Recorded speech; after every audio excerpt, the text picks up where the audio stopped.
I am reading The TinderBox by Hans Christian Andersen in 1835.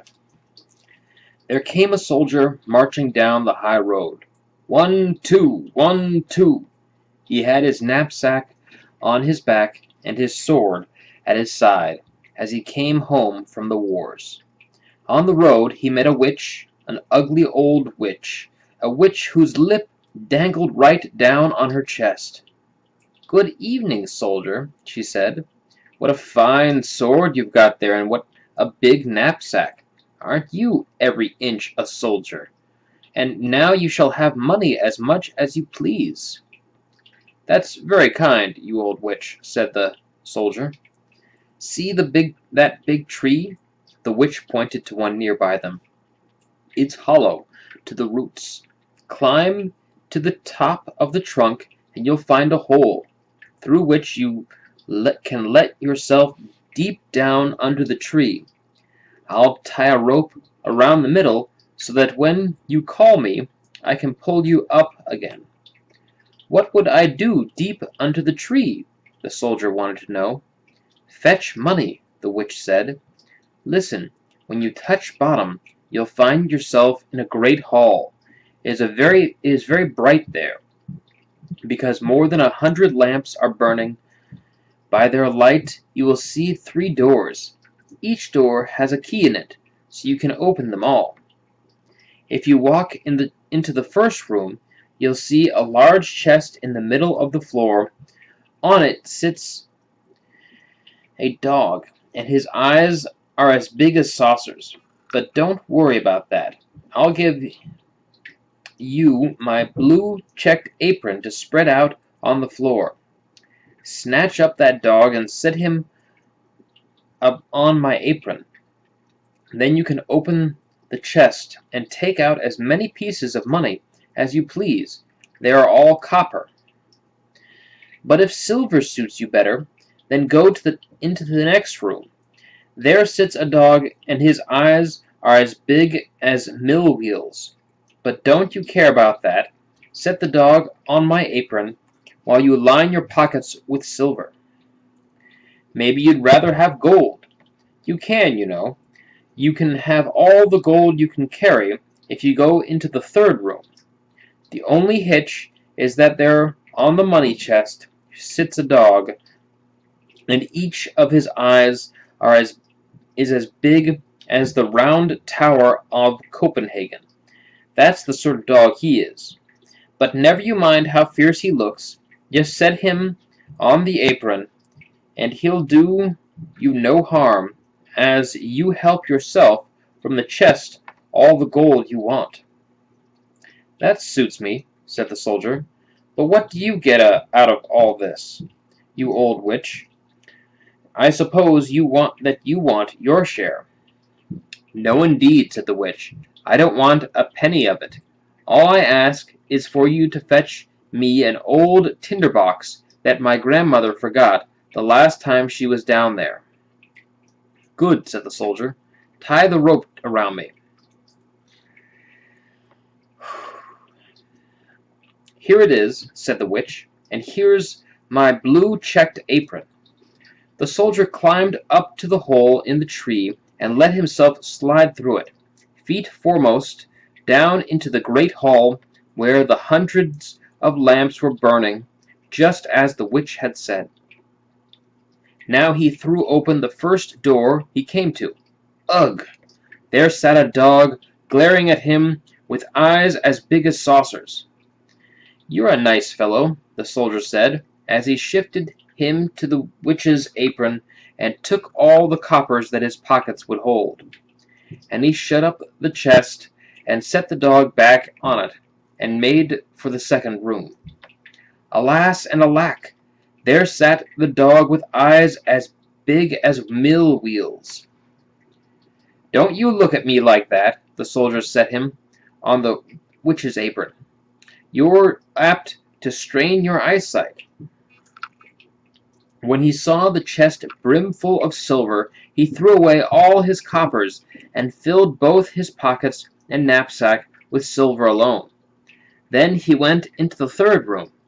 Oh, what a horrible sight to see! The dog in there really did have eyes as big as the round tower, and when he rolled them, they spun like wheels. "Good evening," the soldier said, and saluted, for such a dog he had never seen before.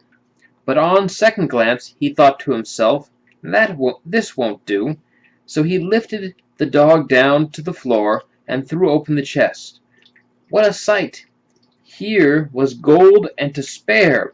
He could buy out all Copenhagen with it.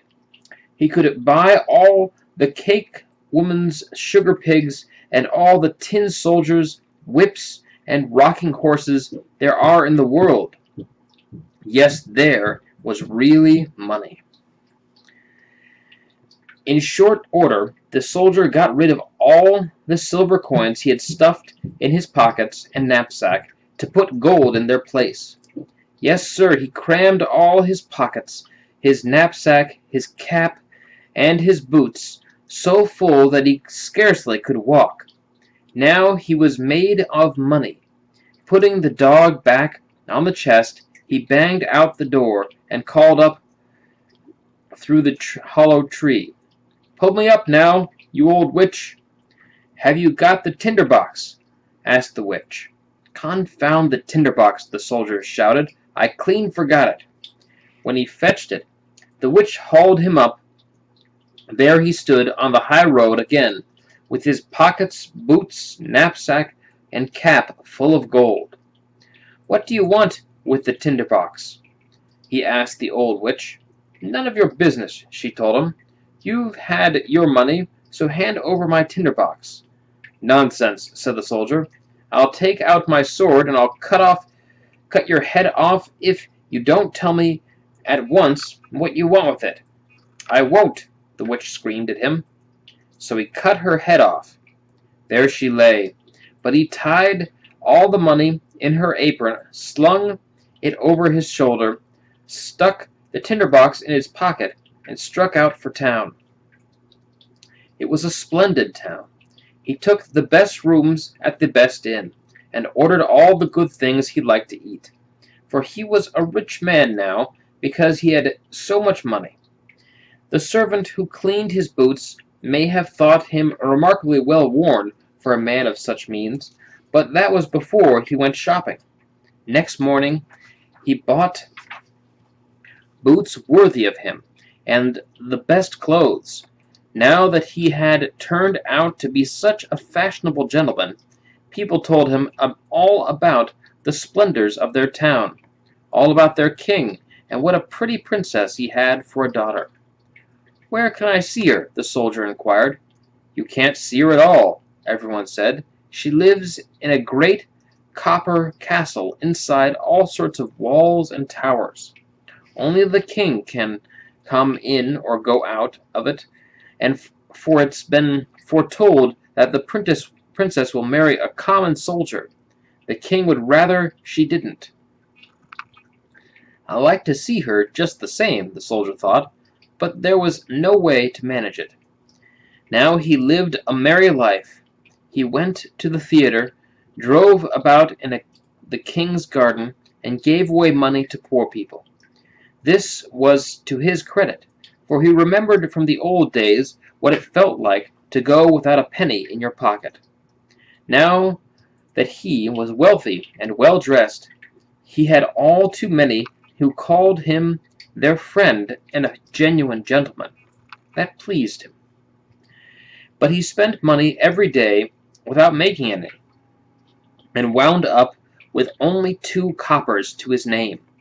He had to quit his fine quarters to live in a garret, clean his own boots, and mend them himself with a darning needle.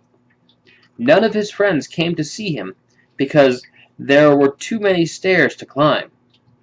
One evening, when he sat in the dark without even enough money to buy a candle, he suddenly remembered there was a candle end in the TinderBox that he had picked up when the witch sent him down the hollow tree. He got out the TinderBox, and the moment he struck sparks from the flint on it, his door burst open, and there stood a dog down from under the tree. It was the one with eyes as big as saucers. "What," said the dog, "is my lord's command?" "What's this?" said the soldier. "Have I got the sort of tinderbox that will get me whatever I want?" "Go get me some money," he ordered the dog. Zip! The dog was gone. Zip! He was back again, with a bag full of copper in his mouth. Now the soldier knew what a remarkable tinderbox he had. Strike it once, and there was the dog from the chest of copper coins. Strike it twice, and here came the dog who had the silver. 3 times brought the dog who guarded gold. Back went the soldier to his comfortable quarters. Out strode the soldier in fashionable clothes. Immediately his friends knew him again, because they liked him so much. Then the thought occurred to him, "Isn't it odd that no one ever gets to see the princess? They say she's very pretty, but what's the good of it as long as she stays locked up in that large copper castle with so many towers? Why can't I see her? Where's my tinderbox?" He struck a light, and zip! Came the dog with eyes as big as saucers. "It certainly is late," said the soldier. "Practically midnight, but I do want a glimpse of the princess, if only for a moment." Out the door went the dog, and before the soldier could believe it, here came the dog with the princess on his back. She was sound asleep, and so pretty that everyone could see she was a princess. The soldier couldn't keep from kissing her, because he was every inch a soldier. Then the dog took the princess home. Next morning, when the king and queen were drinking their tea, the princess told them about the strange dream she had. All about a dog and a soldier. She'd ridden on the dog's back, and the soldier had kissed her. Now that was a fine story," said the queen. The next night, one of the old ladies of the court was under orders to sit by the princess's bed and see whether this was a dream or something else altogether. The soldier was longing to see the pretty princess again, so the dog came by night to take her up and away as fast as he could run. But the old lady pulled on her short storm boots and ran right after them. When she saw them disappear into a large house, she thought, "Now I know where it is," and drew a big cross on the door with a piece of chalk. Then she went home to bed, and before long the dog brought the princess home too. But when the dog saw that cross marked on the soldier's front door, he got himself a piece of chalk and cross-marked every door in the town. This was a clever thing to do, because now the old lady couldn't tell the right door from all the wrong doors he had marked. Early in the morning, along came the king and queen, the old lady, and all the officers, to see where the princess had been. "Here it is," said the king, when he saw the first cross mark. "No, my dear, there it is," said the queen, who was looking next door. "Here's one, there's one, and yonder another one," said they all. Whether they looked, they saw chalk marks, so they gave up searching. Wherever they looked, they saw chalk marks, so they gave up searching. The queen, though, was so uncommonly clever woman, who could do more than ride in a coach, she took her big gold scissors, cut out a piece of silk, and made a neat little bag. She filled it with fine buckwheat flour, and tied it unto the princess's back.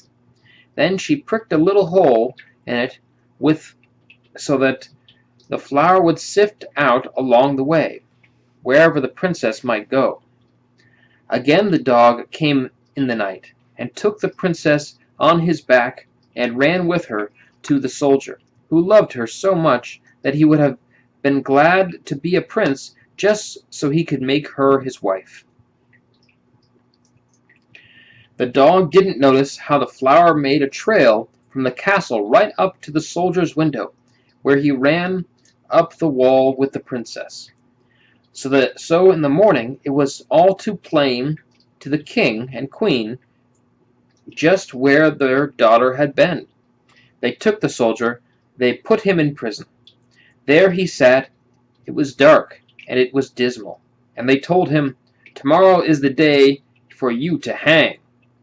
That didn't cheer him up any. As for the TinderBox, he'd left it behind at the inn. In the morning he could see through his narrow little window how the people all hurried out of town to see him hanged. He heard the drums beat. He saw the soldiers march in the crowd of running people. He saw a shoemaker's boy in a leather apron and slippers. The boy galloped so fast that off flew one slipper, which hit the wall right where the soldier pressed his face to the iron bars. "Hey there, you shoemaker's boy! There's no hurry," the soldier shouted. "Nothing can happen till I get there. But if you run to where I live and bring me my TinderBox, I'll give you 4 coppers. Put your best foot foremost." The shoemaker's boy could use 4 coppers, so he rushed the TinderBox to the soldier, and, well, now we shall hear what happened. Outside the town a high gallows had been built. Around it stood soldiers and many 100,000 people. The king and queen sat on a splendid throne opposite the judge and the whole council. The soldier already stood upon the ladder, but just as they were about to put the rope around his neck, he said the custom was to grant a poor criminal one last small favor. He wanted to smoke a pipe of tobacco, the last he'd be smoking in this world. The king couldn't refuse him, so the soldier struck fire from his TinderBox once, twice, and a third time. Zip! There stood all the dogs, one with eyes as big as saucers, one with eyes as big as mill wheels, one with eyes as big as the round tower of Copenhagen. "Save me, or help me, save me from hanging," said the soldier. Those dogs took the judges and all the council, some by the leg and some by the nose, and tossed them so high that they came down broken to bits. "Don't!" cried the king, but the biggest dog took him and the queen too, and tossed them up after the others. Then the soldiers trembled, and the people shouted, "Soldier, be our king and marry the pretty princess." So they put the soldier in the king's carriage. All 3 of his dogs danced in front of it and shouted, "Hurrah!" The boys whistled through their fingers, and the soldiers saluted. The princess came out of the copper castle to be queen, and that suited her exactly. The wedding lasted all of a week, and the 3 dogs sat at the table with their eyes opened wider than ever before.